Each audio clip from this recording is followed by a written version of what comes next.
Hi, everybody. It's Dr. Jack, and I'm reading Chapter 8 of The Marvelous Land of Oz.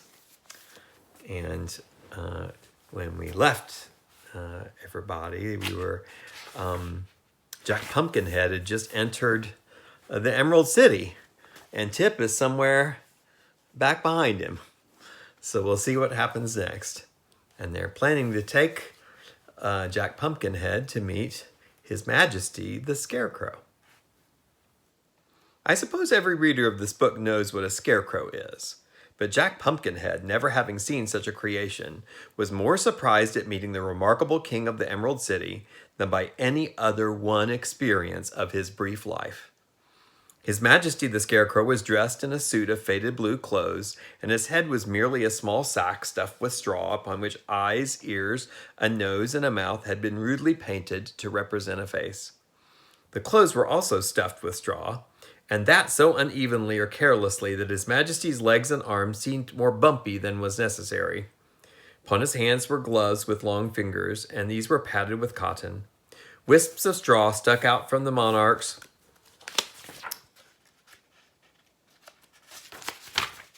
coat, and also from his neck and boot tops. Upon his head he wore a heavy golden crown set thick with sparkling jewels, and the weight of his crown caused his brow to sag in wrinkles, giving a thoughtful expression to the painted face. Indeed, the crown alone betokened majesty, and all else the Scarecrow King was but a simple scarecrow, flimsy, awkward, and unsubstantial. But if the strange appearance of His Majesty the Scarecrow seemed startling to Jack, no less wonderful was the form of the Pumpkinhead to the Scarecrow. The purple trousers and pink waistcoat and red shirt hung loosely over the wooden joints Tip had manufactured, and the carved face on the pumpkin grinned perpetually, as if its wearer considered life the jolliest thing imaginable. At first, indeed, His Majesty thought his queer visitor was laughing at him, and was inclined to resent such a liberty. But it was not without reason that the Scarecrow had attained the reputation of being the wisest personage in the land of Oz. He made a more careful examination of his visitor, and soon discovered that Jack's features were carved into a smile, and that he could not look grave if he wished to. The king was first to speak. After regarding Jack for some minutes, he said in a tone of wonder, "Where on earth did you come from, and how do you happen to be alive?"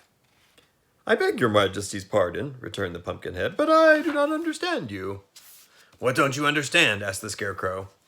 "Why, I don't understand your language. You see, I came from the country of the Gillikins, so that I am a foreigner." "Ah, to be sure," exclaimed the Scarecrow. "I myself speak the language of the Munchkins, which is also the language of the Emerald City. But you, I suppose, speak the language of the Pumpkinheads?" "Exactly so, your Majesty," replied the other, bowing, "so it will be impossible for us to understand one another." "That is unfortunate, certainly," said the Scarecrow thoughtfully. "We must have an interpreter." "What is an interpreter?" asked Jack. "A person who understands both my language and your own. When I say anything, the interpreter can tell you what I mean, and when you say anything, the interpreter can tell me what you mean. For the interpreter can speak both languages as well as understand them."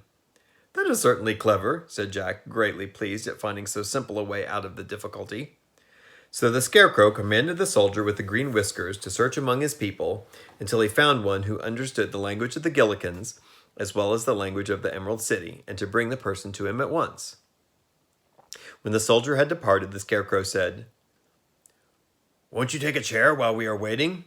"Your Majesty forgets I cannot understand you," replied the Pumpkinhead. "If you wish me to sit down, you must make a sign for me to do so." The Scarecrow came down from his throne and rolled an armchair to a position behind the Pumpkinhead. Then he gave Jack a sudden push that sent him sprawling upon the cushions in so awkward a fashion that he doubled up like a jackknife and had hard work to untangle himself. "Did you understand that sign?" asked His Majesty politely. "Perfectly," declared Jack, reaching up his arms to turn his head to the front, the pumpkin having twisted around upon the stick that supported it. "You seem hastily made," remarked the Scarecrow, watching Jack's efforts to straighten himself. "Not much more than your Majesty," was the frank reply. "There is this difference between us," said the Scarecrow, "that whereas I will bend but not break, you will break but not bend." At this moment, the soldier returned, leading a young girl by the hand. Oh, here's him pushing him into the chair.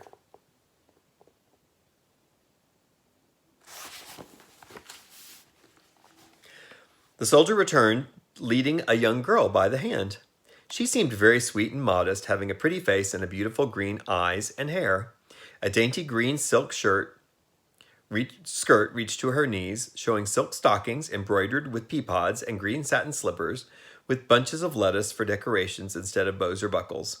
Upon her silken waist, clover leaves were embroidered, and she wore a jaunty little jacket trimmed with sparkling emeralds of a uniform size. "Why, it's little Jellia Jam!" exclaimed the Scarecrow as the Green Maiden bowed her pretty head before him. "Do you understand the language of the Gillikins, my dear?" "Yes, your Majesty," she answered, "for I was born in the North Country." "Then you shall be our interpreter," said the Scarecrow, "and explain to this Pumpkinhead all that I say, and also explain to me all that he says. Is this arrangement satisfactory?" he asked, turning toward his guest. "Very satisfactory indeed," was the reply.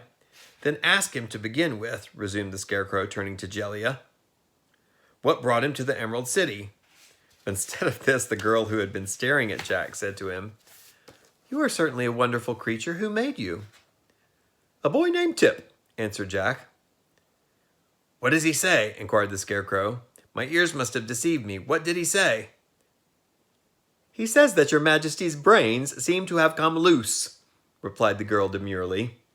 Scarecrow moved uneasily upon his throne and felt of his head with his left hand. "What a fine thing it is to understand two different languages," he said, with a perplexed sigh. "Ask him, my dear, if he has any objection to being put in jail for insulting the ruler of the Emerald City." "I didn't insult you," protested Jack indignantly. "Tut, tut," cautioned the Scarecrow. "Wait until Jellia translates my speech. What have we got an interpreter for if you break out in this rash way?" "All right, I'll wait," replied the Pumpkinhead in a surly tone, although his face smiled as genially as ever. "Translate the speech, young woman." "His Majesty inquires if you are hungry," said Jellia. "Oh, not at all," answered Jack more pleasantly, "for it is impossible for me to eat." "It's the same way with me," remarked the Scarecrow. "What did he say, Jellia, my dear?" "He asked if you were aware that one of your eyes is painted larger than the other," said the girl mischievously. "Don't you believe her, your Majesty?" cried Jack. "Oh, I don't," answered the Scarecrow calmly. Then casting a sharp look at the girl, he asked, "Are you quite certain you understand the languages of both the Gillikins and the Munchkins?" "Quite certain, your Majesty," said Jellia Jam, trying hard not to laugh in the face of royalty. "Then how is it that I seem to understand them myself?" inquired the Scarecrow. "Because they are one and the same," declared the girl, now laughing merrily. Does your Majesty not know that in all the land of Oz, only one language is spoken?" "Is it indeed so?" cried the Scarecrow, much relieved to hear this. "Then I might easily have been my own interpreter." "It was all my fault, your Majesty," said Jack, looking rather foolish. "I thought we must surely speak different languages since we came from different countries." "This should be a warning to you never to think," the Scarecrow said severely. "For unless one can think wisely, it's better to remain a dummy, which you most certainly are." Certainly am," agreed the Pumpkinhead. "It seems to me," continued the Scarecrow more mildly, "that your manufacturer spoiled some good pies to create an indifferent man." "I assure your Majesty I did not ask to be created," answered Jack. "Ah, it was the same in my case," said the king pleasantly. "And so as we differ from all ordinary people, let us become friends."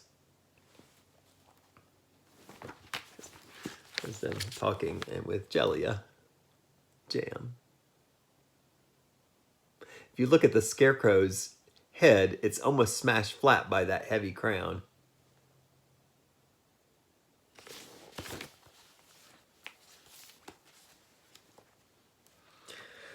"With all my heart," exclaimed Jack. "What? Have you a heart?" asked the Scarecrow, surprised.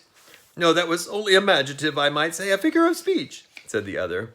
"Well, your most prominent figure seems to be a figure of wood, so I must beg you to restrain an imagination, which, having no brains, you have no right to exercise," suggested the Scarecrow warningly. "To be sure," said Jack, without in the least comprehending. His Majesty then dismissed Jellia Jam and the soldier with the green whiskers, and when they were gone, he took his new fled friend by the arm and led him into the courtyard to play a game of quoits. That's the game. That's a game. This is them leaving the palace. So maybe you could look up what that game is. It's spelled Quoits. Quoits. See if you can figure out what that game is. They're going outside to play. It should be fun.